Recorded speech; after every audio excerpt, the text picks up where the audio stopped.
Not that again for morning. The smell is unbearable. I can't take it anymore. Don't come near me.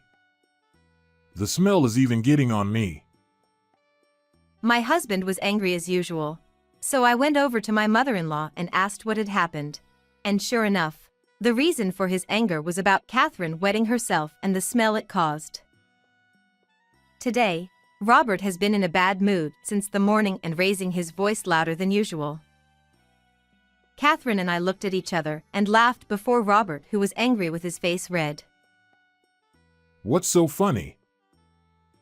You've been upset about something since earlier, but who exactly are you talking about? Huh? I'm talking about. Because of my mother.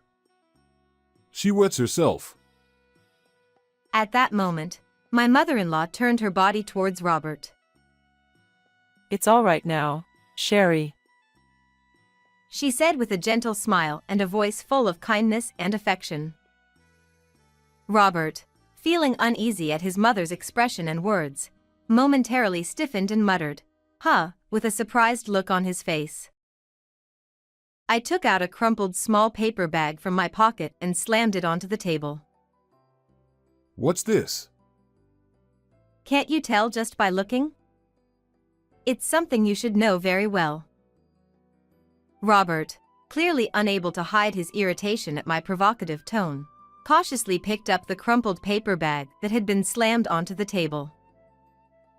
It was a paper bag which had a prescription with Robert's name on it, for the exact same medication that my mother-in-law had been prescribed. She had found it by chance while alone at home, when she opened the kitchen trash can to throw away the trash in her room.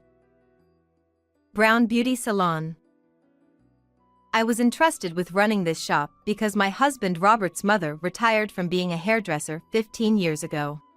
I met my husband Robert through a mutual acquaintance from beauty school, and after dating for a year, we got married. During our courtship, I had heard about his mother managing her own beauty salon, and since I had been a hairstylist myself since my 20s, I was interested in it.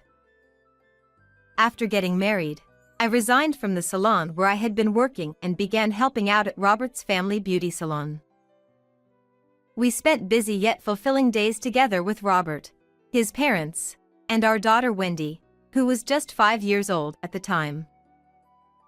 However, not everything in marriage goes smoothly, and transitioning from a dating relationship to being married can reveal new aspects of each other. For instance, Robert was very immature.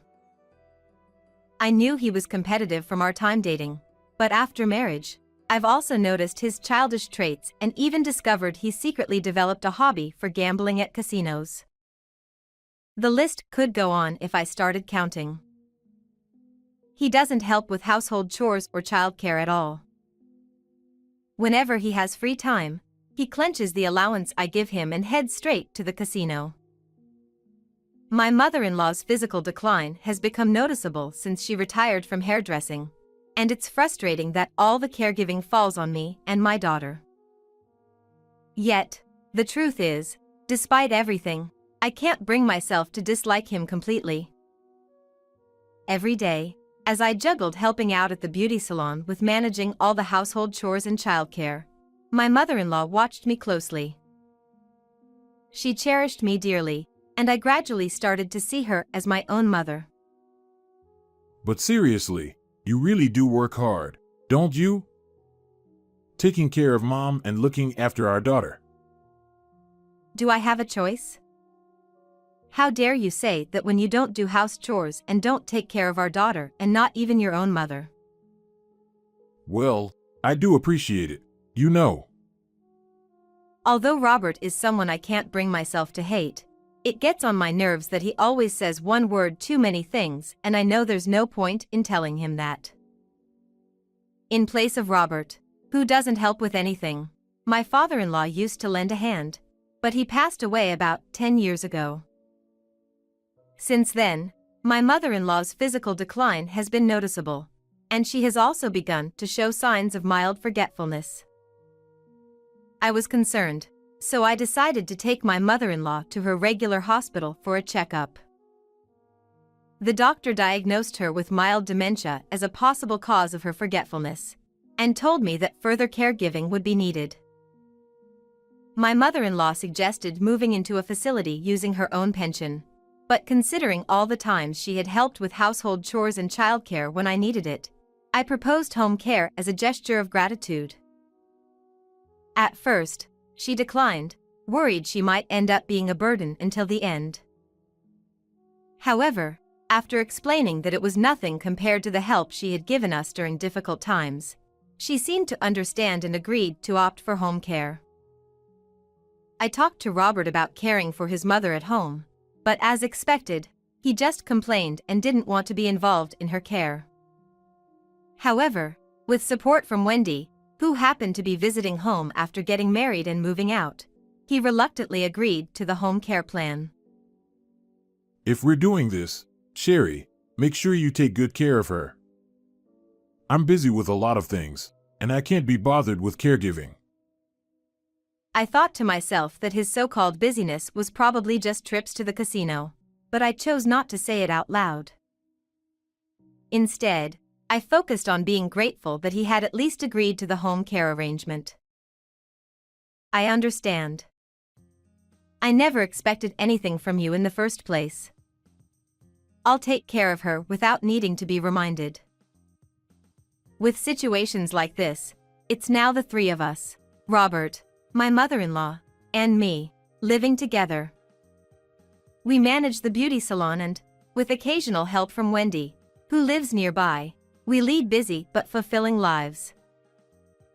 Today, as well, I glanced sideways at Robert heading to the casino while I chatted with salon clients, cutting their hair.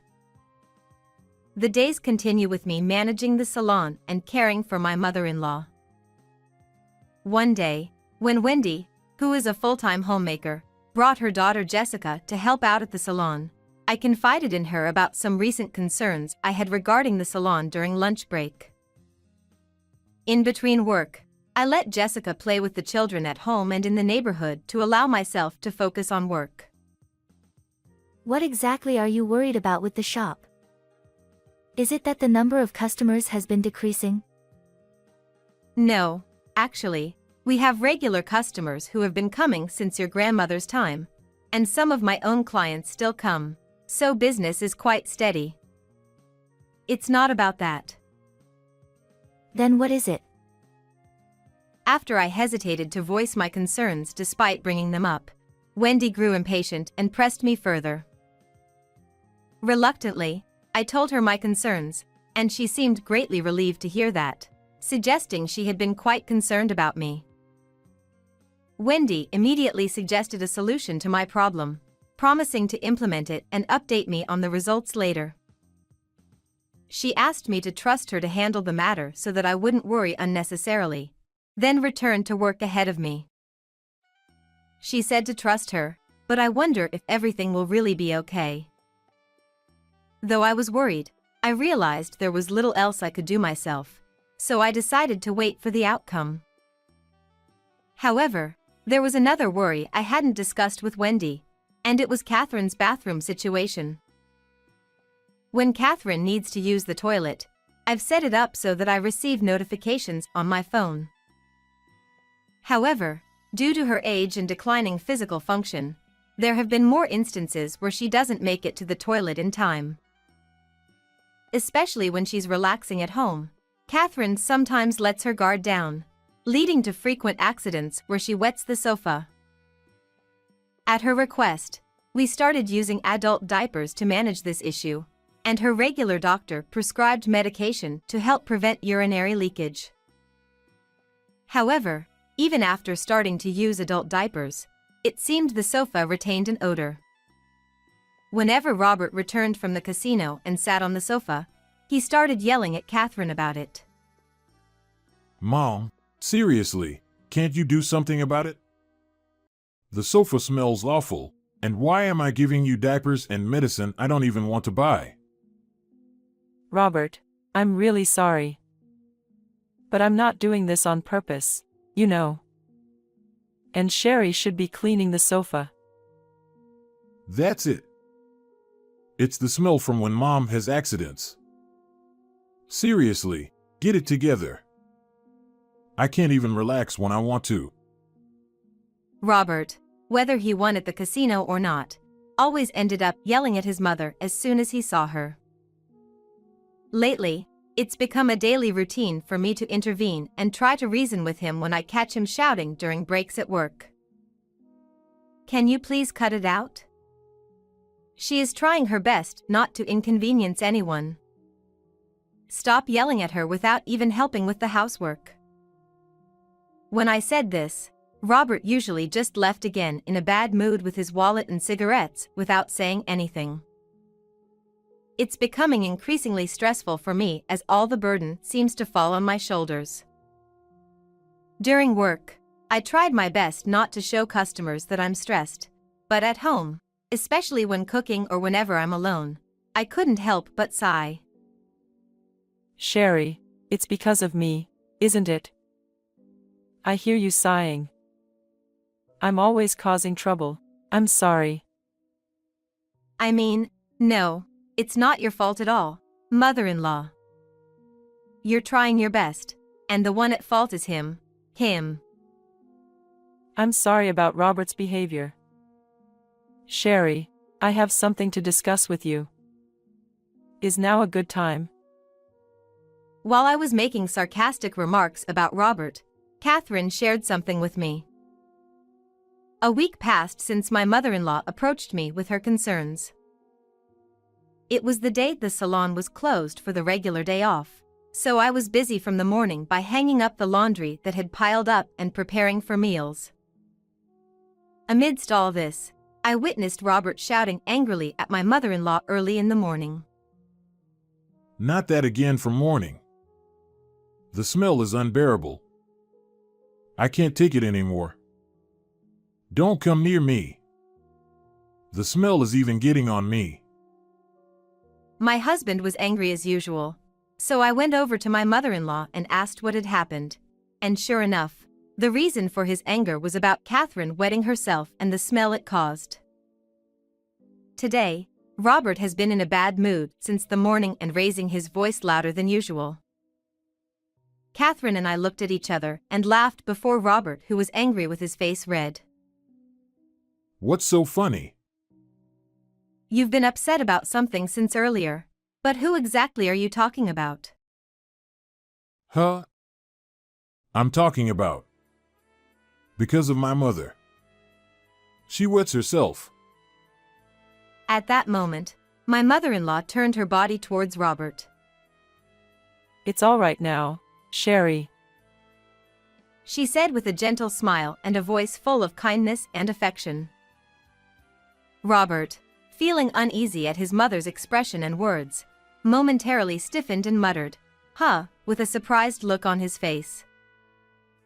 I took out a crumpled small paper bag from my pocket and slammed it onto the table.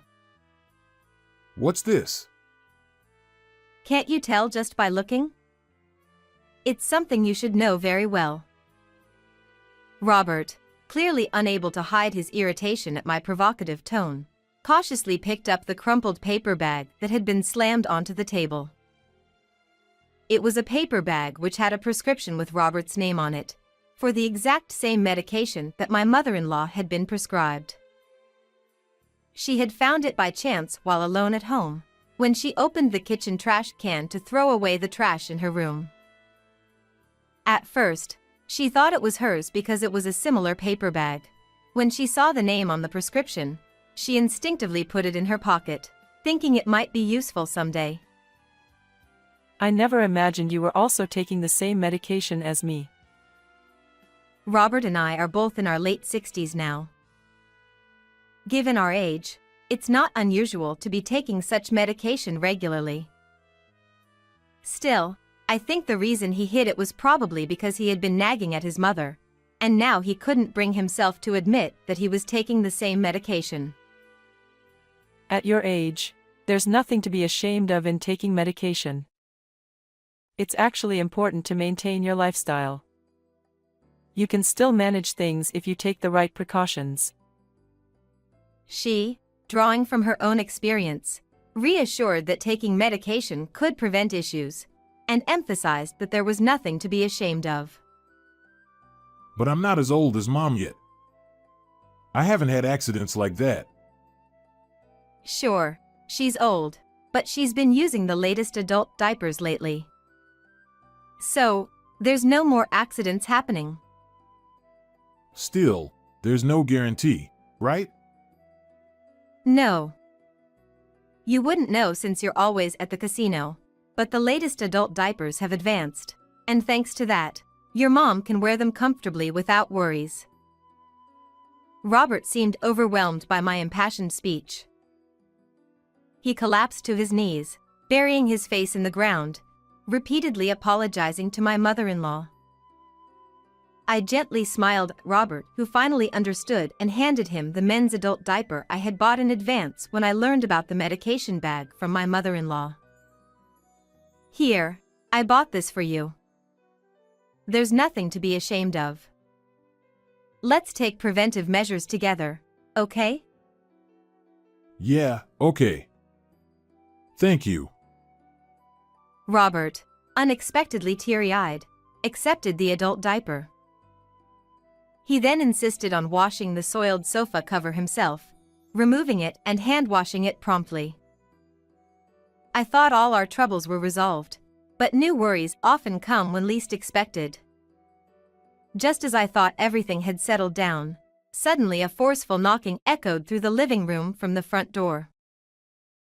When I checked the monitor attached to the intercom, there was Wendy, looking flustered.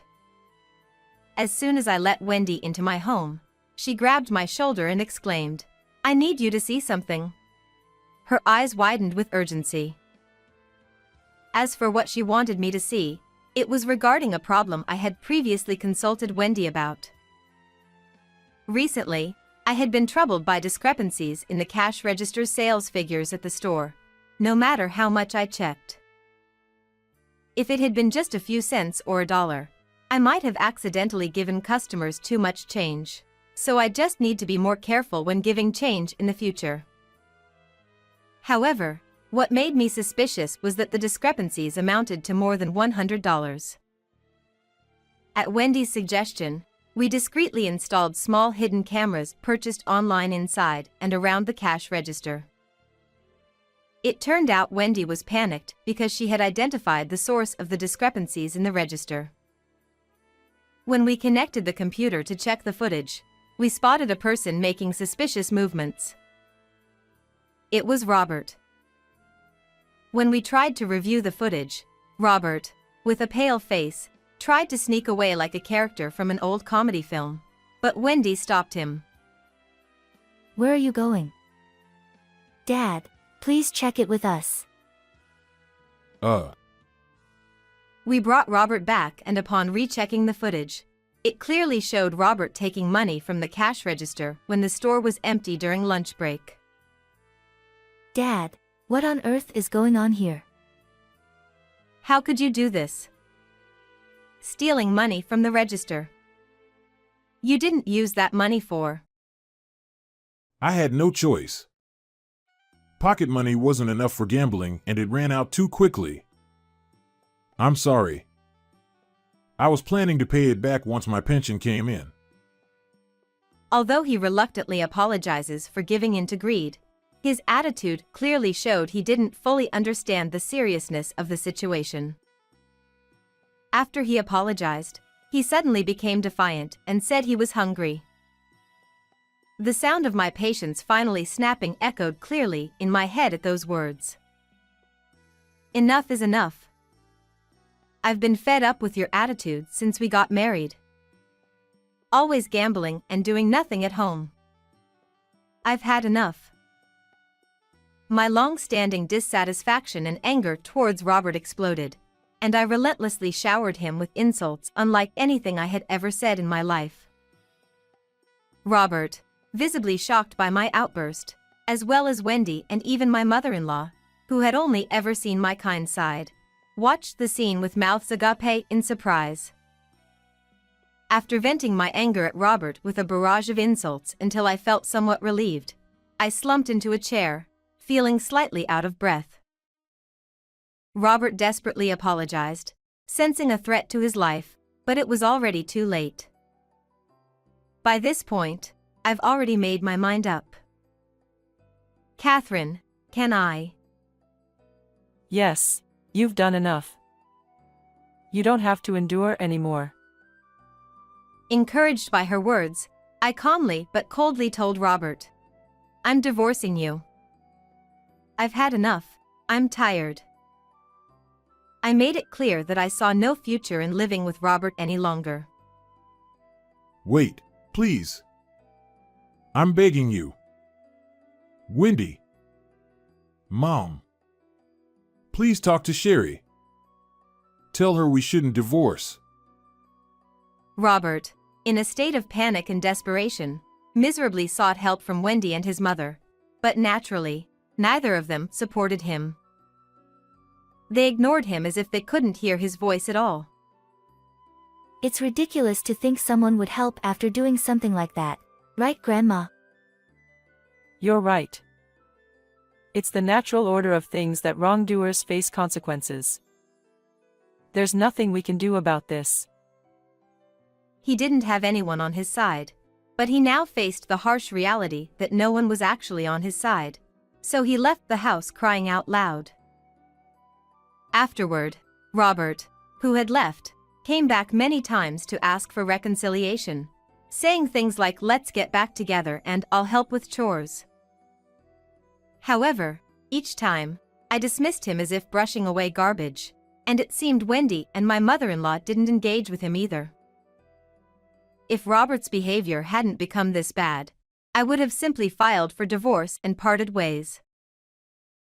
However, after I told him it was over, he kept coming back, begging for forgiveness repeatedly, causing trouble for the neighbors and inconveniencing the customers who visited the salon. Just as I was reaching my breaking point again, Wendy mentioned that she had arranged for a lawyer to come, introduced by her acquaintance.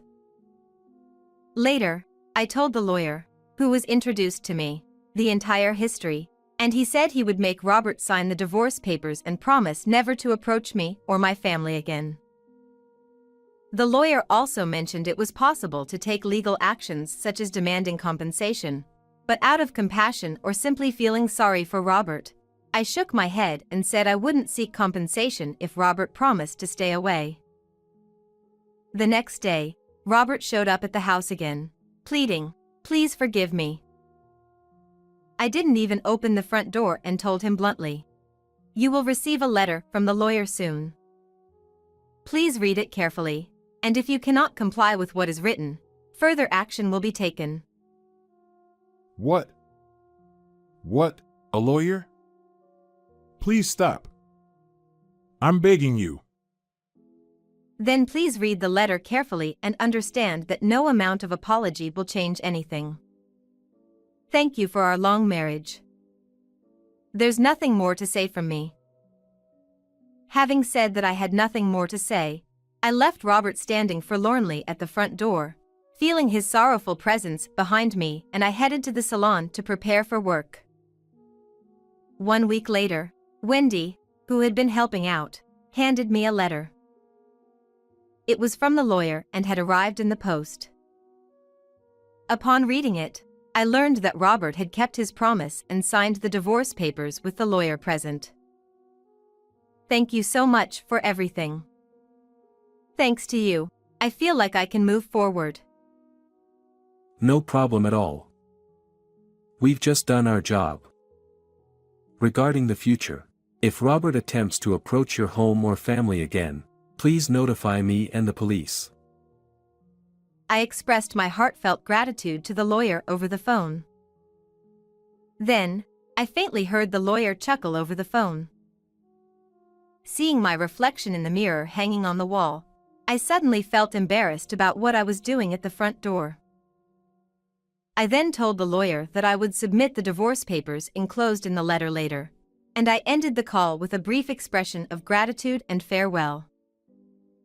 With this, my long marriage life with Robert finally came to an end. After divorcing Robert, I had a discussion with my ex-mother-in-law, Catherine, and proposed living together if she was willing, but she turned it down. I appreciate your offer, but I shouldn't cause any more trouble for you, Shelley. I'll manage on my own, and I still have the money my husband left for me, so I'll probably move into a care home or something. But I think Wendy and Jessica will miss you. To tell you the truth, I'd been looking for a good care home for a while. I found a nice place recently, and I've started the paperwork. So I'm sorry. Please visit me whenever you want to see me. Understanding that Catherine's decision was firm and further persuasion would not change her mind, I promised to visit the care home with my family and protect the beauty salon I took from her for the rest of my life. On the day Catherine moved in, I, along with Wendy and Jessica, helped carry her belongings into the care home. We spent some time chatting in her room, which will be a new place she will live for the future. Grandma, even though we live far away, don't forget about Jessica. Of course, I won't forget. So Jessica, don't forget about Grandma either, and come visit with your mom anytime. While listening to Jessica and Catherine's conversation nearby, Wendy and I are organizing the items we brought from home onto the shelves. I feel a bit sad thinking that I won't be able to see this scene for a while, but I believe this was the right choice for us. I will continue cutting clients' hair at the salon, offering them a new look with a beautiful hairstyle, while Catherine will have a new life at a new location. Even though our paths diverge, I feel motivated knowing we're heading towards the same destination. I'm sure Catherine will support me. I'll visit this place again with Wendy and Jessica when we have time. So let's spend the remaining time chatting about trivial things and creating enjoyable memories together until the end. Even though we'll be apart, I want us to continue making memories as a family. Catherine, we'll come to see you again soon.